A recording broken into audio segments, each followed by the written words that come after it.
Hey there, Saki here from Saki Tech, and in today's video we are going to do a full comparison between the iPhone X versus the Samsung Galaxy S8 Plus. Now, the S8 Plus was released in April 2017, while the iPhone X in November 2017, so there's an approximate 6-month gap between the two smartphones. Apple and Samsung dominate the smartphone market and are the biggest rivals. As such, people quickly ask questions such as, is the iPhone X better than the Galaxy S8 Plus? Or is the S8 Plus better than the iPhone X? And of course, the most popular request of all, just tell me which one is better. And that's exactly what I'm going to tell you in this video by doing a full side-by-side comparison of every aspect of these smartphones. So let's dive in and discover the winner. The first thing I want to look at is the build and design. So both the iPhone X and the S8 have similar build quality. Front and back, you will find glass on both smartphones with a metal band around the edges. This makes for a high-end build, therefore both smartphones feel like $1 million when you hold them in your hands. When you move on to the design is where things differ. They both have massive frontal displays and they both look gorgeous. S8 has a large and tall display that dominates the screen, leaving tiny bezels on the top and bottom, while the iPhone X strives to fill the entire front with a screen, almost succeeding except for that tiny notch on the top. You will observe that the bezels on the side of the S8 are actually thinner and it sports the signature dual curved edge design. All in all, I must say that the design is a subjective choice, but in my opinion, S8 still seems to pull ahead slightly. It seems more clean in overall presentation from the front. This slight lead could possibly have been avoided if the iPhone X had somehow eliminated that notch on the top, which does serve a major function known as the Face ID, which we will talk about later. Now, both smartphones come with water resistance, but S8 once again gains a slight lead with a higher IP68 rating as opposed to the iPhone X's IP67 rating. Rest assured, both phones can easily handle a rainy day or an accidental drop into a puddle of water. Both smartphones also sport Bluetooth 5.0, which is the latest standard in Bluetooth, which is going to allow for better quality audio and also for longer Bluetooth range. That is good stuff. So the S8 retains the headphone jack, which may or may not matter to some people, but the iPhone X sports dual stereo speakers as a response. It doesn't have a headphone jack, but it does have two great sounding stereo speakers that take the win over the S8's single mono speaker. So to summarize, S8 certainly has a slight lead in this category. It does have a higher water resistance rating and a cleaner look overall, although the build is equally well done on both smartphones. In my opinion, stereo speakers have a higher importance than a headphone jack, so iPhone X also scores some points. Now let's move on to the processor, memory, and storage options. The iPhone X sports a powerful hexa-core A11 processor with 3 GB of RAM and can be acquired with 64 GB of storage for the base model or 256 GB of storage. The Galaxy S8 also sports a powerful processor, an octa-core Snapdragon 835 CPU or an Exynos AT895 variant in non-US markets with 4 GB of RAM. S8 will only be available in 64 GB storage option, but you can easily add up to 256 GB of extra storage using a micro SD card, a feature that the iPhone X lacks. So adding extra storage to the S8 is much cheaper. You can get a 128 GB micro SD card for around $50 and just load up on photos, videos, and any other media if desired. With the iPhone X, the jump from 64 GB to 256 GB will cost you $150 premium. Now, if you move on to the benchmarks, it is immediately clear that the iPhone X has quite a bit of raw horsepower that blows expectations. Galaxy S8 is not a slow phone by any means, but iPhone's A11 Bionic chip has accomplished some incredible power output which will possibly translate into great-looking, buttery-smooth games and top-level augmented reality experience. In this category, the numbers can't be ignored, and hence the win goes to the iPhone X in terms of processing power, which is a highlight. Let's talk about dimensions. The iPhone X measures 143.6 mm in height, 70.9 mm wide, and 7.7 mm thick. It weighs 174 grams. The Galaxy S8 Plus measures 159.5 mm in height, 73.4 mm wide, and 8.1 inches thick. It weighs 173 grams. So the S8 Plus is the slightly larger device in height, but they're almost equal in other respects. Not a big deal, but wanted to show it to you guys anyway. Because of its lower height, the iPhone X does have better reachability, but comes with a smaller screen, which brings me to a much more important category, the display. Let's talk about that. The iPhone X has a 5.8-inch Super AMOLED display with a resolution of 1125 by 2436 and 458 pixels per inches. The S8 Plus has a 6.2-inch Super AMOLED display with a resolution of 1440 by 2960 with 529 pixels per inches. Both smartphones support HDR. So basically, Apple has finally caught up to Samsung in display quality and features present. Both of these smartphones have fantastic displays that look stunning from every angle. They're not dull, they're very vibrant. The S8 is sharp and clear and is slightly more saturated. The iPhone 10 is also sharp and clear, but with less saturation, but better color accuracy. Overall, I cannot recommend one over the other as they both look very clean and crispy. I will consider this category a draw, top-notch, high-quality displays either way.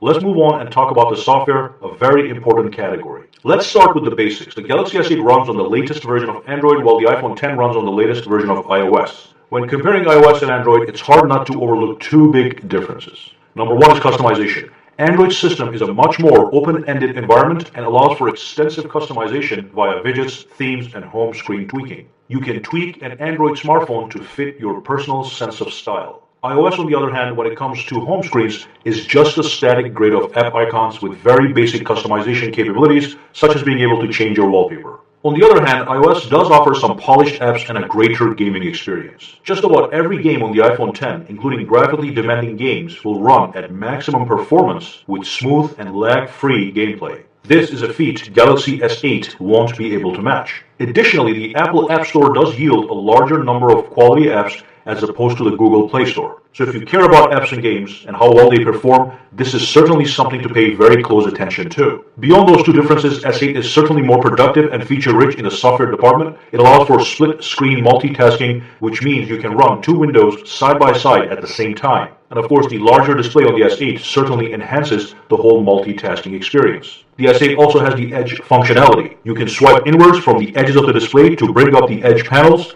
These Edge panels can give you access to app shortcuts, weather widgets, tools such as a compass or a digital ruler, a calculator, and much more. On top of that, it is fully customizable. You can actually add or remove a bunch of panels based on your needs. As a counterattack, iPhone 8 does have 3D Touch, which is a pressure-sensitive screen that allows you to access quick actions and other gestures by pressing down on the screen with a certain amount of pressure. Not a bad feature, but rarely used. So it is clear from everything I mentioned that the Galaxy S8 is more customizable, feature-rich, and productive overall. However, where Apple wins is the app ecosystem, which is not a joke. Like I said, the Apple App Store will offer superb gaming experience and provide more polished and quality apps in comparison to the Google Play Store. For app-driven people, this might be important enough to stick with Apple. Now let's move on and talk about the camera. Let's get the numbers out of the way. The S8 sports a 12-megapixel rear-facing camera with an aperture of f1.7. The iPhone 10 is slightly different. It has a dual camera system. It has a regular wide-angle 12-megapixel camera with an aperture of f1.8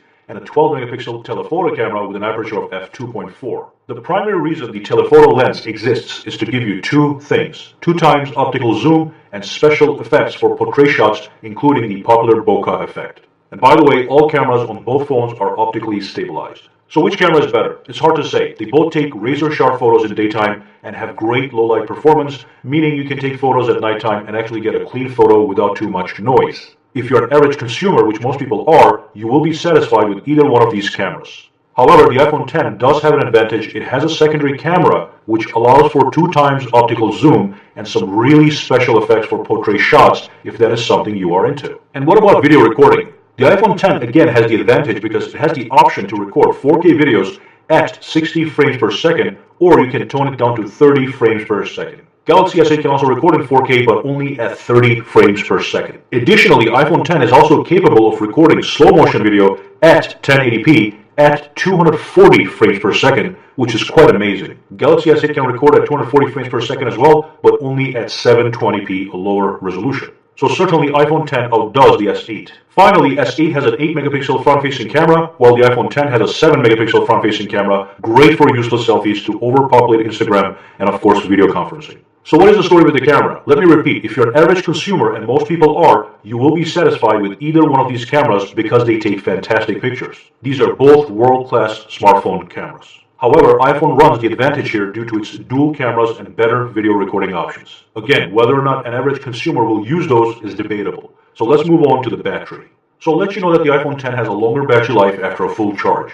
It will give you a couple hours of extra life in comparison to the S8, but both phones are able to last a full day with a full charge with medium to heavy use. Both the iPhone 10 and the S8 offer wireless charging using the same Qi standard, which is fantastic. Now, S8 has fast wired charging out of the box with the included charging adapter. However, the iPhone 10 will require you to purchase the fast charging compatible wall adapter if you wish to utilize the fast charging option. But both phones do have fast wired charging option.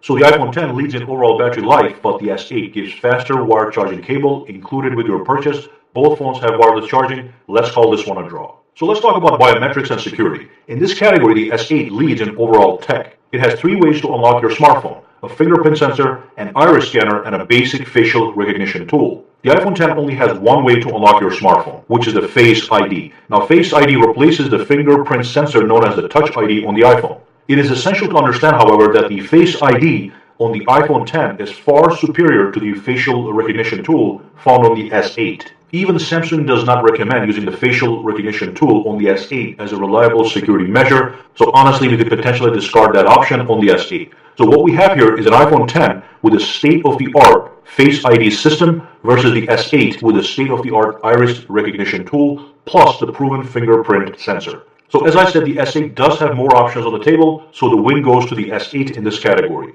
Now let's talk about pricing, and then we will tie all of this in a conclusion. So the S8 Plus has an official price of $850 for the 64GB model, but I've seen it go on sale for as low as $700 and even lower, so it does fluctuate between the $700 and $850 in the United States. And the iPhone X starts at $1,000 for the 64GB model and $1,150 for the 256GB model. And finally, it's time for us to define the winner in this battle. Let's go. So it is clear that both smartphones are technological marvels. As a tech package, they both offer a lot of value. The S8 has a larger screen, a higher water resistance rating of IP68, still retains the headphone jack, and in my opinion has a better design, and it has more biometric security options to unlock your phone. On the flip side, iPhone X offers more power, which translates to better gaming, it has stereo speakers, and it has the advantage of the dual camera. They both have wireless charging, and as for the display, they both have top-notch displays. So it's kind of hard to pick a winner among so well-equipped smartphones. And of course, no doubt software will play a major role in deciding between the two. You either pick a solution that is open-ended system with lots of customization and built-in software features, or you pick a closed-ended system with minimum customizability but a truly solid app ecosystem which has its own unique appeal. But here is where the S8 pulls ahead. The S8 is much cheaper than the iPhone X, yet it is an equally high-quality product and in some respects even better, such as we mentioned. So if you were someone trying to buy one of these, I could easily tell you to pick the S8 over the iPhone X just because of the price. And it is essential to understand that in this case, a lower price doesn't mean you're getting a lower quality product or missing any features. S8 is a marvelous product, and it really is an awesome deal at that price point compared to the slightly overpriced iPhone X. And of course, one more angle to look at, if you want to switch from Android to Apple, iPhone X is going to give you quite a ride. It's the best Apple has to offer, and it's a fully refreshed product. Or, if you want to switch from Apple to Android, S8 is going to be a tech marvel that will fully satisfy your craving for an Android experience. So yeah, when the price is considered, the S8 wins hands down. But if you blur the price for a second, these are equally great smartphones with their own strengths. And that's all I can say on this matter. Make sure to let me know down below which smartphone you chose and why. Also, make sure to subscribe to Saki Tech and give this video a thumbs up. And if you do use Instagram or Twitter, follow me on both at Saki Tech Online. Have a fantastic day.